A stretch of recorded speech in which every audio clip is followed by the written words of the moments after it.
In this video, I'm going to show you how to schedule an email in Outlook.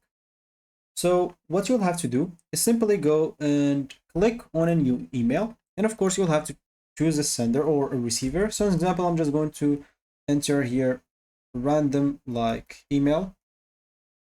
And the subject is going to be just test. And of course, here you can enter whatever you want. So, hi, this is just test email. Don't mind. It's probably, I don't care if someone, okay, the email is wrong. So Outlook. So yeah, now as an example, if I go and click on send, it will send the email right away to that person. But for me, I'm going to click on this drop down menu. And as you can see, you'll find send schedule or schedule send. And here you'll be able to schedule whenever it will be sent. So do you want it to be sent in tomorrow or Sunday morning, or just do here custom line example, and you can just select a date, then a time.